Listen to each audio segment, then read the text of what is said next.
So we're just going to start with, I've got about 3 or 4 slides which talk about what we did last year and what we're going to do this year. But really, at the end, I've got just a few topics for discussion. If people want to discuss any other topics, we can do so. I don't expect this to be a one-way street in terms of talking. I hope this is more of a discussion rather than a presentation. With that, I'll move quickly on to what we did last year in terms of GNU toolchain. We managed to get initial auto-vectorization support for the scalable vector extensions in GCC 8. Thank you for everyone who reviewed that work, and a lot of review and a lot of work went into that, so thanks a lot to the community for that. We've got initial GDB support, which went into GDB 8.2. Alan can correct me if I'm wrong, if he's anywhere here. Probably not. In terms of what we did for ARM v8.x support, this is essentially where we add new architecture extensions on a regular basis. We added support for ARM v8.4a. This had a bunch of crypto instructions, some improvements to the way in which atomics are done, dot product, and so on. We also added the dot product extensions, which is essentially added as an optional extension to v8.2a. That went in for GCC 8. The compilers are able to auto-vectorize for dot product extensions, and that's about it. We still have an ILP32 staging branch that we maintain upstream in conjunction with the kernel branch that's maintained for ILP32. We did a lot of work in terms of improved command line options for AArch32. The AArch32 work has been committed, but the AArch64 work still remains a work in progress, but I think Richard got distracted by a few other things last year. We've pushed a number of math library improvements into glibc. This was in the time frame that I'm talking about. This was really scalar, single precision floating point improvements to glibc. And we managed to push quite a bit of improvements for getchar, putchar, which was apparently useful for a customer workload into glibc 226. In terms of performance improvements, we improved vectorization due to loop distribution. This was work done by Bin Cheng, who's from ARM. And there was some initial work on register pressure awareness for loop optimizers. This was posted during stage 1, but I don't think much has happened afterwards with that. We've also pushed a number of improvements to the string routines in glibc. This is primarily in the generic string routines. A lot of this work's been done by Wilco, and a lot of reviews, lots of discussions there. And then we've done lots of little things here, there, and everywhere. I've also seen a number of improvements to various partner microarchitecture implementations from both for both the Cavium ThunderX2 part as well as the Qualcomm Falcor part. Oh, and then we had a lot of fun and games with Spectre V1, which continues in 2018 and 19. So moving quickly on, what are we working on for this year? We're looking at finishing the SVE ACLE implementation. ACLE, for those of you who don't know what it is, it's the ARM C, C++ language extensions. It's a bunch of intrinsics that we try and standardize between various compilers. We are looking to push that implementation through for SVE during this year. We are looking at further architectural enhancements as well. There are things that we missed out, and there are little bits and pieces that we are still working on. So one of that is complex multiply support from V8.3.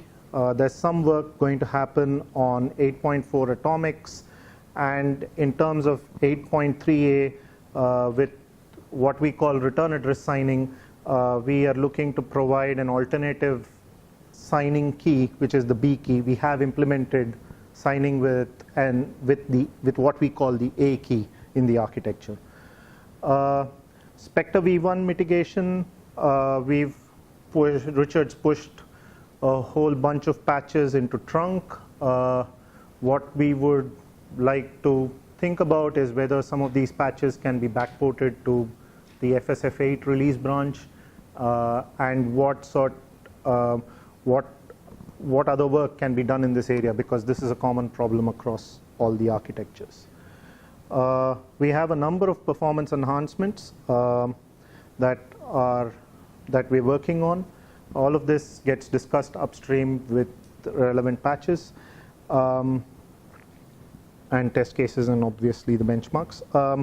Then we're doing a bunch of math library work. The biggest work is around providing better double precision floating point support in glibc, improving the double precision math routines in glibc. And we would like to finish off stack clash mitigation in this release cycle and have support for that, support for AArch64 for that. Any questions, comments? Sorry? Could you explain? Yeah, what is stack clash mitigation? Stack clash mitigation, okay. Stack clash mitigation, Tamar, do you want to talk? Let me get the guy who's doing the work to talk. Right, so in short, it's basically when you extend your user stack into for instance, your heap space, and then you can basically clash with the other with the other region's memory, and then be able to access it. So we're just finishing off support for that implementation in the backend.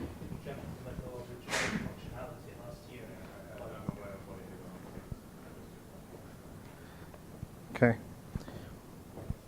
What else am I aware of? Some of this is stuff that's happening in the community. So we're looking at vector PCS implementation for advanced SIMD. A lot of that work is being done by Steve Elsey. We have removed support for pre-ARM v4t architectures in GCC 9. We've been threatening to do that for about 2 release cycles. Kirill finally decided to delete it, and the AArch32 backend is a bit shorter as a result, which is a nice result. Not short enough. There's a few more stuff to remove. I'll make it from that cycle. I have plans to remove V4T as well. Sorry. Are there plans to remove V42? No. No. Okay. Still very active, that one. V40 is the baseline for the ABI as well. So no, we're not going to remove any of that stuff. There's very little advantage to doing so, because the V6T2, sorry, the V6, sorry, V7, No, V6M. V6M. Yes. Sorry, I'll get there in the end. V6M is essentially the same as V4T. Thumb 1. So there's very little advantage from removing anything from there until such time as those become obsolete, which isn't going to be any time soon. And V3 still was very incompatible to the Superstar. Well, V3 lacked thumb, and that's the main reason why it had no support at all for thumb. Same with V4 itself. It also didn't have 16-bit support, if I remember correctly. V3 didn't have 16-bit loads. So you couldn't do 16-bit loads. So you had to do all sorts of shenanigans in the back end to support that kind of thing. So yeah, a few reload hooks disappeared and things like that. So you're really happy you got rid of all of that, and V4 will not go, V4T will not go away anytime soon? No. So I think we're pretty much done with the cleanups. We have no plans at this stage for any further architectural deprecations in that line. I was just wondering if you could elaborate on vector PCS. I hadn't heard of that one before. Thanks. Vector PCS is essentially what we want to have is a different procedure calling standard for functions that take vector arguments. Okay. So we wanted different calling conventions and different split of caller callee save registers. Gotcha. It's primarily, I think, to support SVE, where you've got potentially very large vectors. And the current procedure call standard says that the vector registers, only the bottom 64 bits are saved at present. And that means that it's not very usable if you're actually in the middle of a vector loop. Been there, done that. Okay.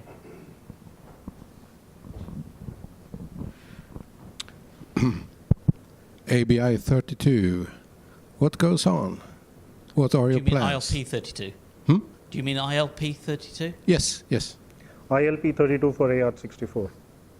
yes. That is the question. What is Yes. going on? Okay. So the kernel what the kernel maintainers have said publicly has been around finding a use case for ILP 32 because it is a new kernel ABI. The support in the toolchain is there. So you have support in GCC, binutils, and newlib. But what you don't have is support in glibc with the kernel. There is no kernel ABI support yet. This will not go in until such time as there is a guarantee that it will be maintained, because the kernel guys feel that once an ABI is in there, it's there for life. Right, but that kind of needs some attention to make sure it does happen. Or have you lost interest in it? Is that not... We the- are still maintaining the branches with respect to the glibc patches. Sabolch has been maintaining the patches, the glibc branches for that, and the kernel branches are being maintained for ILP32. But until such time as that gets pushed forward, it's unlikely to go in. Okay, I There's just... there's a cost with all this, and until somebody steps up and says, yes, we need it, we're absolutely going to build some sort of distribution based on it. It's just that otherwise it's just more work that has to be done, and Okay. where's the benefit going to come? I read somewhere on your ARM's site that it would come with, say, approximately 20% better performance over 64-bit toolchain. And I thought, oh, wow, we got to use that for our new product lines where we use ARM. I don't know where you read that offhand. I don't Yeah. recall that number. I think if anyone really sees like 20% advantage, then they will use it, right? Yeah, well, Well, they that's might. not the... They might.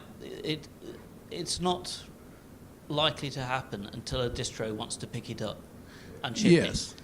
And I don't want to speak for the distros, but I've not seen any strong interest from any of them yet in doing an ILP32 distribution.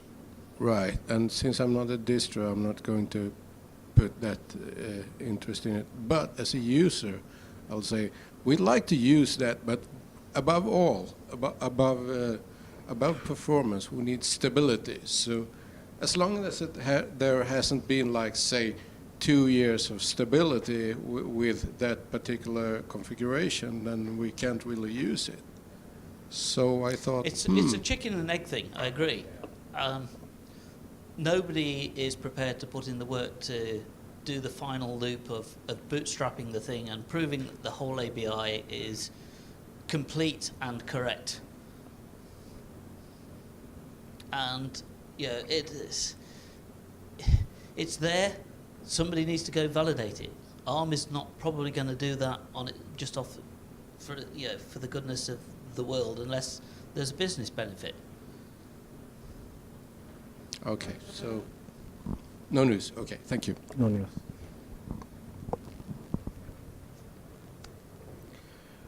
And finally, the other big thing that's sort of happening is there's an FD-PIC port that's been proposed by Christophe Lyon for GCC 9 in terms of AArch32. and that should go in at some point, depending on reviews.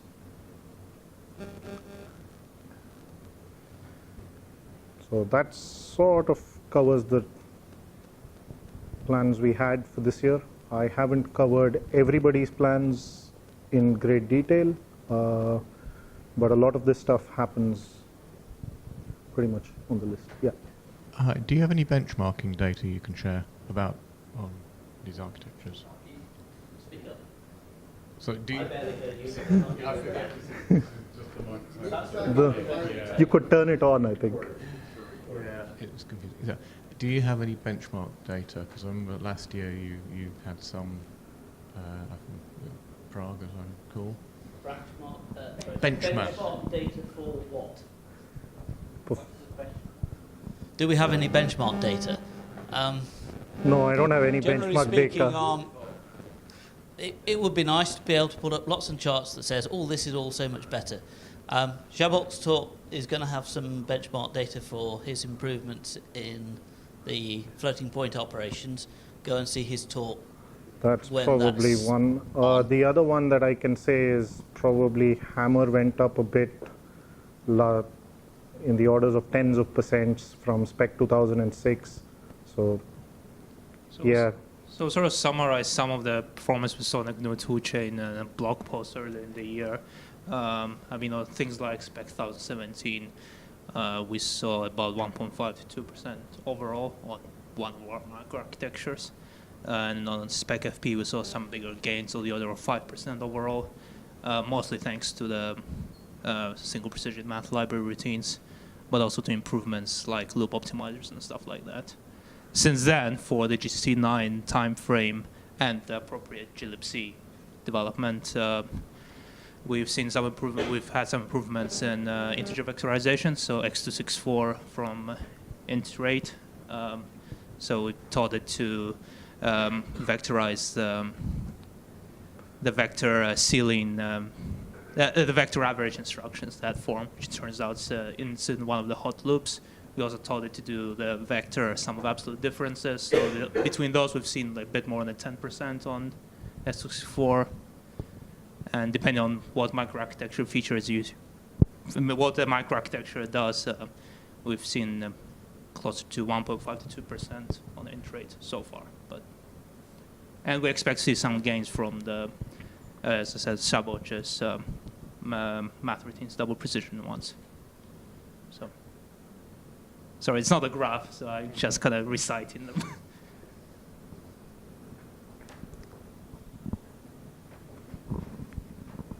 Okay.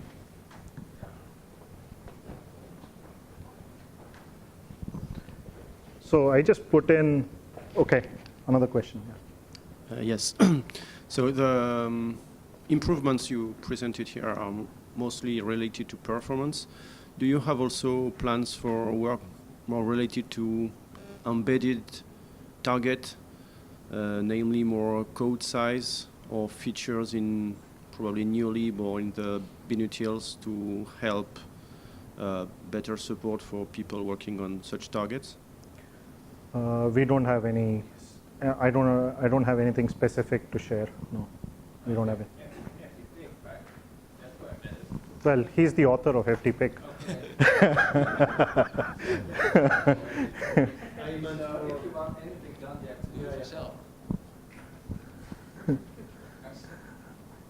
Code size hasn't been a major focus for us of the last few years, particularly in most of the team. Doesn't mean we don't keep an eye on it, but it's mostly to make sure it's not getting worse rather than aggressively trying to improve it. Yeah.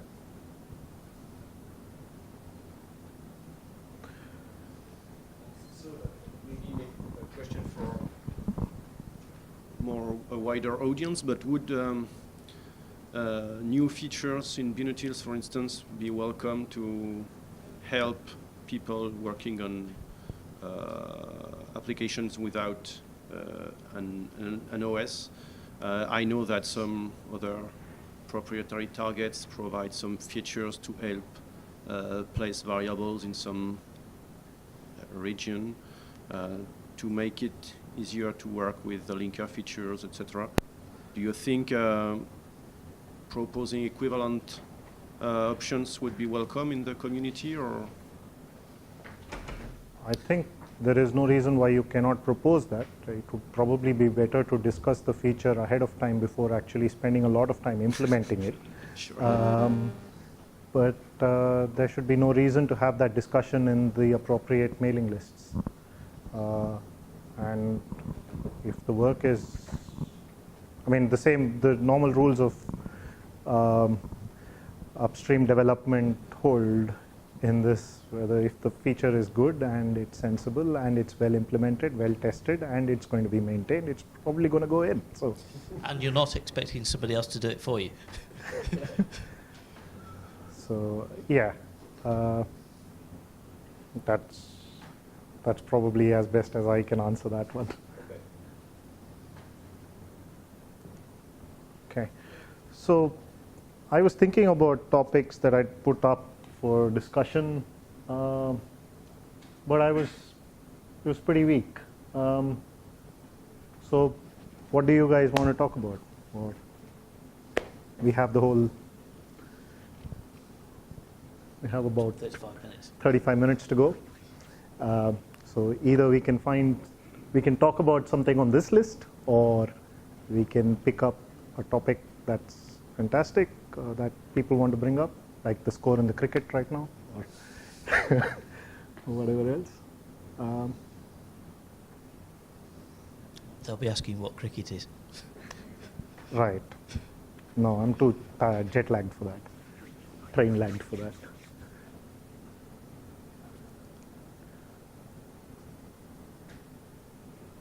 Okay.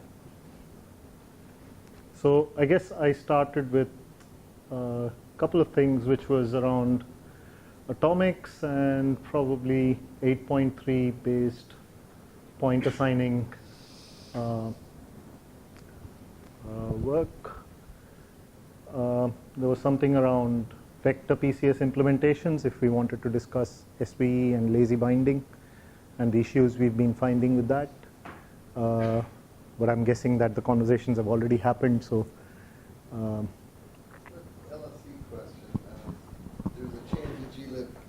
An LSC question, there was a change in glibc so that you could have like an LSC specific glibc or any other library. Yeah. Do you know if any distributors have decided to create a library like that yet or not? I don't know anybody who's decided to create one. I think we've found some questions about whether LSC helps, depending on whether you're looking at like mostly uncontested versus highly contested benchmarks. Yes, and I think to some extent the performance numbers we've seen is we have seen workloads with OpenMP where there are benefits, but we haven't seen. It's hard to find workloads that use glibc to show the benefits of compiling glibc again with LSE. LSE, for people who don't know what it is, it refers to large system extensions. Between ARM v8 and ARM v8.1, we had two different ways of implementing the atomic intrinsics. So you could have the load, lock, store conditional type of loops for implementing your atomic compare exchange or any other of those atomic primitives, or you could have a compare and swap type instruction. The thing is, when you have a large system with many cores, then on some workloads, the compare and swap implementation does better than the V8 based load loop store conditional type of load locked store conditional type of implementation. It is because the atomics are essentially a part of the language now, it's not possible to ifunc these or have out-of-line implementations. So we believe that one of the ways by which you can cheaply get the performance that you need is by just recompiling the libraries that you require with the appropriate command line options from the compiler. Yeah. So an additional comment on deployment of LSE into distributions. Most likely that's not going to happen fast, or maybe not happen ever, but what can happen is that using Docker containers or some other container solutions, you can move some of the applications which benefit hugely from LSE into container images and distribute those images and distribute your application together with precompiled glibc as a Docker or Ubuntu snap. So who's built that image? We say the one enable. Say again? Who will build that image? Who built that Docker image first? The person who is developing the application, which benefits hugely. Right. So if there is anyone from Ubuntu here, would it be possible to distribute like a database package as a snap, which could potentially use its own version of glibc on the system?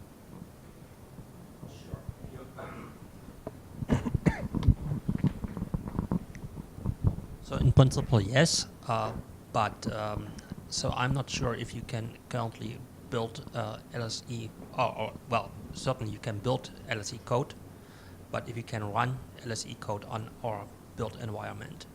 So what certainly is possible, you provide the binaries and put them into a snap, which is not built or run on our infrastructure. So we can only run stuff on our infrastructure which we are able to run.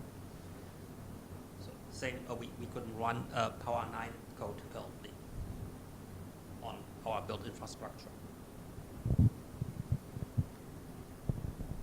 I would imagine it would still require something in the kernel exporting capabilities.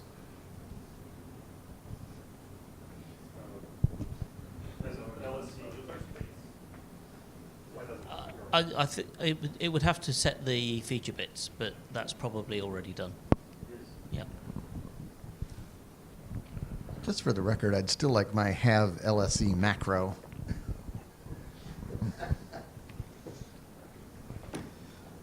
I can't remember all the arguments against it. I know that there was a lot of arguments that said that it wasn't a good idea. Yes. That was a discussion about ACLE. Yeah. And ACLE took the opinion that it wasn't a needed macro. ACLE wasn't intended to enable assembler writers.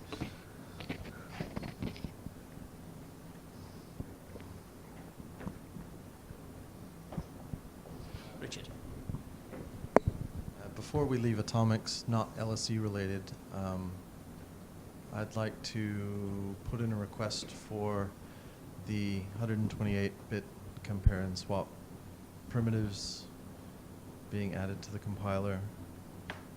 There is a large disconnect between GCC 8 at the moment and real life people who need to use atomics.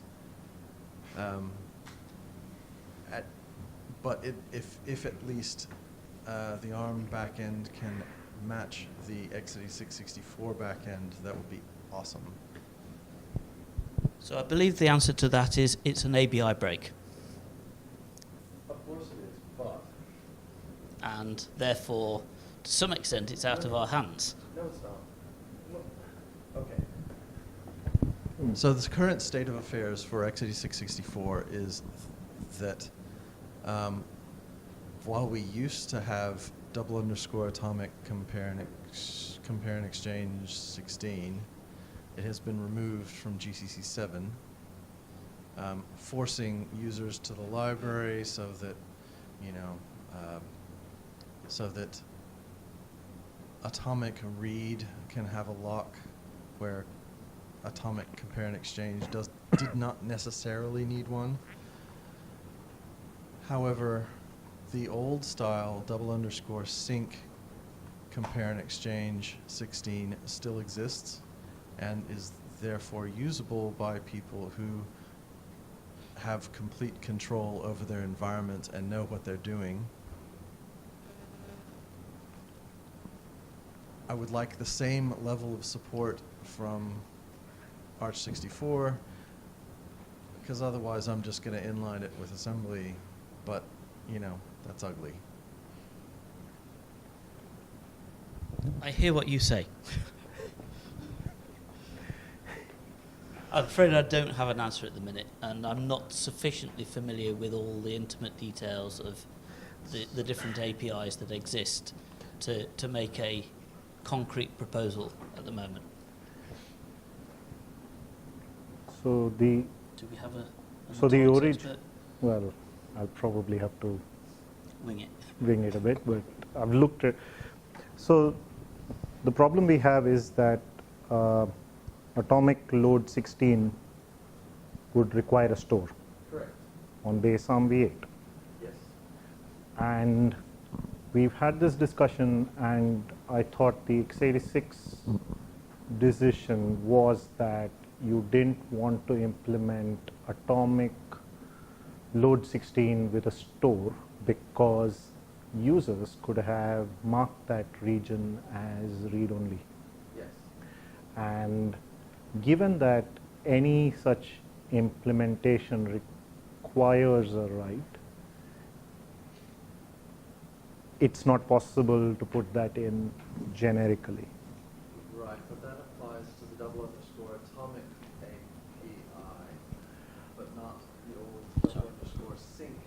Understood. So what you're saying is that with the double underscore sync API, which we are able to distinguish in the backend, we should put out the we should put out At least compare the and right. exchange and exchange.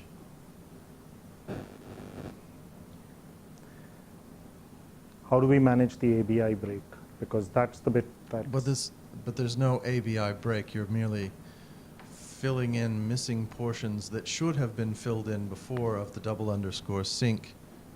But doesn't the double underscore sync today end up calling? No. It doesn't go to libatomic, is what No. you're saying. I see. Let's take this offline. Right. Okay. Fine. I think I see where you're going with this. The point is you're saying that the double underscore sync is a hole. You just fill that hole. There is no ABI break, and therefore you go ahead with just that. And you can never And you mix still that keep with- double underscore atomic going to libatomic. Correct. And those can never be mixed with something else that's accessing the same location?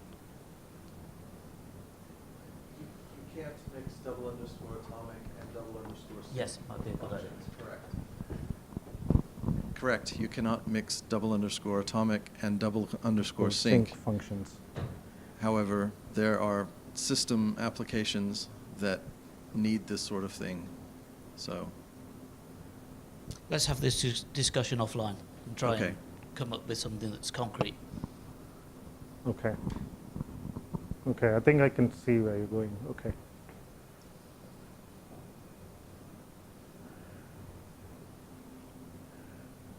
Right. How much time do we have? Plenty. Plenty. Okay.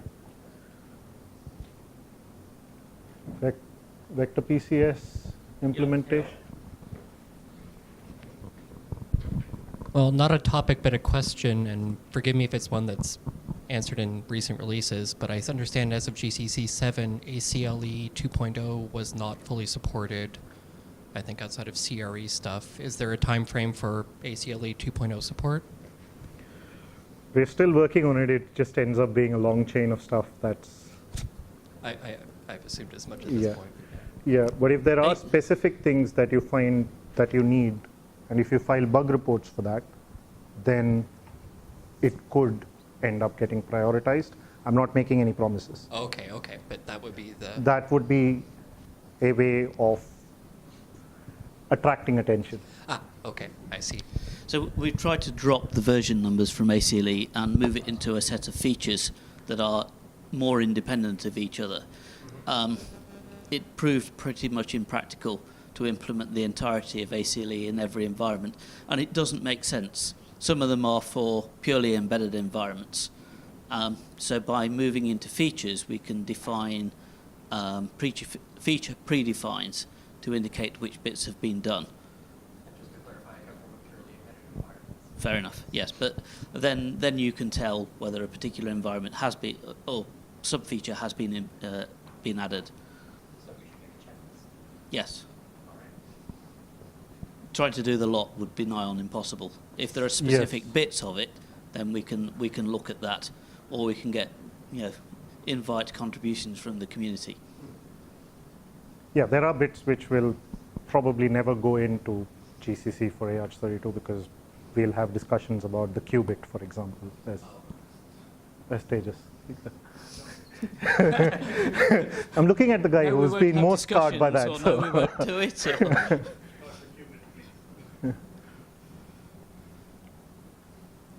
Okay. So we have. So I can go find a set of slides that talk about 8.3 based point assigning stuff, or we can talk a bit about vector PCS stuff. What do people want to talk about? Any preferences? Nothing? I'm not quite sure what you mean by lazy binding. Okay. This was the discussion on the glibc list about lazy binding being broken with the new vector PCS for SVE. Okay, let's first start by what's lazy binding. How many people would know what's lazy binding? Okay. A very quick thing about lazy binding is that whenever your shared object loads up at process start time, not all functions are resolved. The functions are resolved by the dynamic linker when the application calls the actual library function. The problem we have with the vector PCS implementation is the DL resolver stub saves and restores only the advanced SIMD registers. And therefore, when you have a vector PCS call that goes through with lazy binding, if you have a vector PCS call from your application to your library, you could end up damaging your SVE register state. And that causes program crashes at the minute. So because the vector PCS is still being implemented, we are looking at ways of fixing that up. And there are a number of solutions that have been proposed on the glibc list, as well as some conversations have happened here as well. So that is essentially the problem with the vector PCS and lazy binding, the SVE and lazy binding. So just to clarify for my sake, does that mean that the resolver can and does use the vector registers during the resolving process? I'll let Sabolch answer that, or because it's just allowed to, and therefore it's Sabolch or Richard Henderson can take that on. I'm going to delegate here. So, to answer that question, yes, it can clobber because it saves floating point register and this overlap. And when it saves and restores. What's happening, what I'm really asking at that point is there any actual need to use those and therefore to save them? Or could we have Yes. a change Yes. in No. that just says these are preserved, and then we never use them during the binding process to ensure that they are preserved in their original state? No, I don't want to guarantee that, because there's lots of code in the dynamic loader that then we have to compile in a very special way and guarantee that never, ever, even in assembly like memcopy and things like that, we never touch vector registers. x86 had this hack, right, where it would never use vector registers. We could probably do something to that. Yeah, the biggest problem is malloc hooks. The dynamic linker can call malloc during the lazy binding, And there are which means anything can happen, right? Because the malloc hook goes back out to user application. And there's ifunc resolvers. Yeah.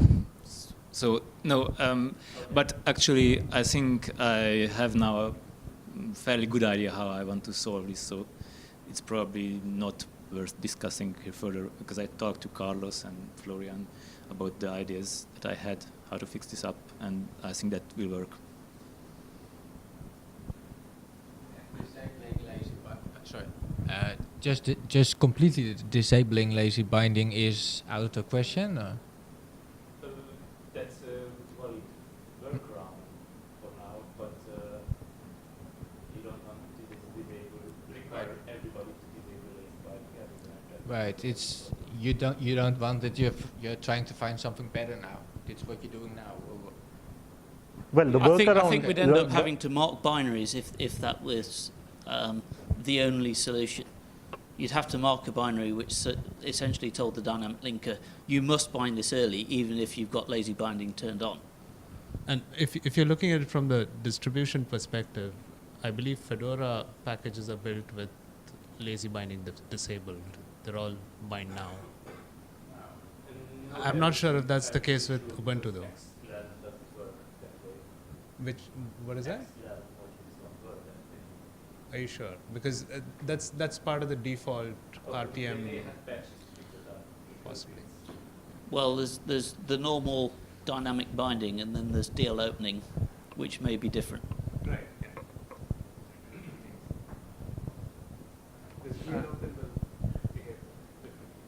On the bright side, you will find a lot of interesting bugs and missing symbols in some certain libraries, I guess. Yeah. When you disable lazy binding. Yeah. That's pretty much the reason why I was just wondering if you can give us maybe a brief idea of what you're looking at doing. So there are two approaches that I had in mind. One is using the no PLT attribute that GC already supports, and then the code generation is such that you don't use PLT, you don't go through a PLT sequence that loads something from the GOT, but the code itself directly loads something from the GOT, and that requires a relocation that is load time processed, so not lazily processed.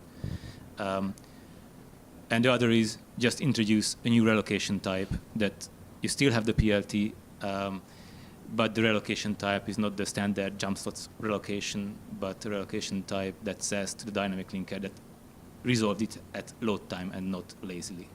And in both cases, the end result is that all these functions are resolved at load time, but only these functions, so it's not a generic bind now for everything, but just the vector PCS functions. So if you compiled something with SVE, it would use the special relocations. For the SVE function calls, SVE references. functions. And Okay. The same problem theoretically occurs even for advanced SIMD vector PCS as well. But it's something we haven't observed in practice yet. Because sort of. Amusingly, you would if you turned on Audit, because while the standard ABI only requires that you save the bottom 64 bits, and that's what the Audit path does, the normal path saves and restores all 128 bits for reasons that didn't make it into version history. So Probably from the initial port, yeah. The initial Yeah. commit already did 128-bit saves, and Yeah. yeah. So you would. So what you're saying is you would see it with the vector PCS for advanced SIMD if you use the audit path. Correct. Okay. Okay. Joys of history. Okay. Right. So. Got about 10 minutes left. Is there anything else, or do we want to finish? This is just more of a query. I'm not actively thinking about it, but I was wondering, do you have in your SV math library vector, sine, cosine, and all that take a length? Right now, the optimizations for vectorizing sine and cosine only do it to the vector, small vector of, V2DF or whatever. And both x86 and IBM, but of course they have the arguments in different order, have libraries that take a pointer and a number, and it will do sign of the whole array. But there's no support in GCC, and I was wondering if somebody was starting to think about that. Offhand, I don't know. Offhand, I don't know. But one of the things that's interesting is you say that's a single lane. I'm not sure how that would play with the whole vector length agnosticism of SVE. So it would probably be a scalar rather than a okay. Well, right now, the compile in the PowerPC case and in the x86 case, if you use the appropriate option, if you have an array, of 10 doubles, and you take the sign of each double and assign it to another array, it's a very simple loop. Mm-hmm. It will call a function that does a V2DF or bigger in Intel, but it won't do it for the whole loop. So right now, in the case of Power, it would call it for 5 times to this function, whereas the actual function can take a variable number of arguments, and so it could do blocking and other advanced operations. But obviously, if you're not thinking about it right now, and I'm not thinking about it, but I'm not thinking about it right now, and it doesn't mean that somebody else in ARM may not be thinking about it. Or maybe next time for GCC 10, we may talk about it. I don't know. Does anybody else from ARM who has some familiarity with SVE have an answer to this? Wilco, Sabolch, any thoughts? Okay, so maybe it's a good thing if you guys could chat offline. If I summarize it, you're talking about the things like the Intel kernel math library or the IBM equivalents. They all work on fixed length vector chunks. Right. In an SVE environment, you could envisage an equivalent API, but which took a vector of the length that the machine has. Right. That's the sort of thing that the vector API is intended to permit. But you would then have to go and implement and define functions that would operate on those for SYN. We haven't ruled it out, but not at this stage. I don't believe anyone has committed to doing that. We don't even have the equivalent of KML for Neon at this stage. Okay. We have people working on it, but we don't actually have it at this point.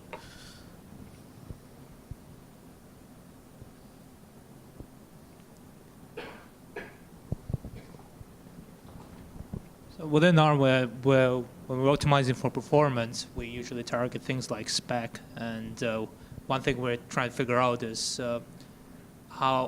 which optimization parts of GCC should we optimize. In particular, should we be targeting things like fast math, or what kind of options are interested to various people here? So I mean. No, but it means, do people care about how fast? Do they prefer like things like O2 or what restrictions?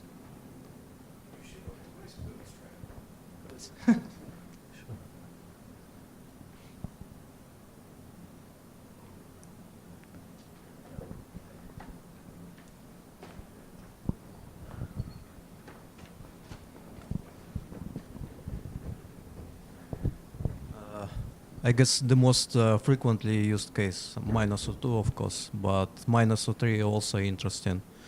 A lot of projects, for example, Ruby uses -03 without fast math because they have stacked a floating point data presentation. They cannot use, and it's a common case for dynamic language. So -02 and -03, I guess.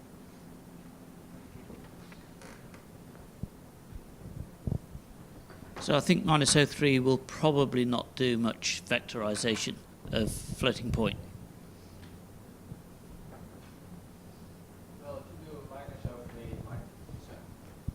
if you do -03, -f fast math, it will do a bit more. Yes, But O3 on its own, or OFast, No, probably will not, will no. get. Yeah, it's also LTO. People frequently use LTO and what else?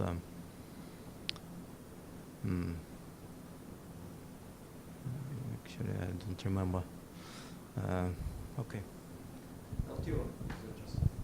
I guess the question I have is, how many people, I mean, in the distros, are we using LTO in Anger? Yeah, another topic is profile-based optimization. Floating point, people use profiled optimization too, because it gives sometimes like 7-10% improvement on some architectures, even x86-64. So the more information, the better. Actually. Yeah. If somebody interested in this. Of course, it's not possible. For example, I just installed Spec 2017 benchmarking machine for x86-64, and this is the fastest Intel desktop processor, and it can do only 5 runs per week.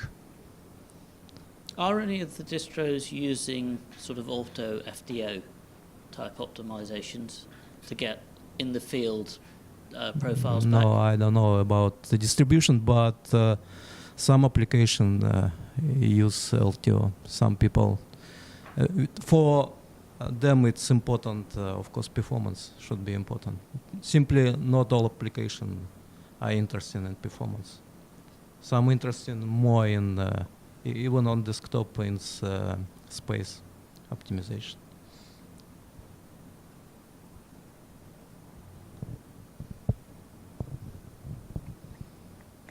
I guess Okay. we're done. I think we're about done. Yeah.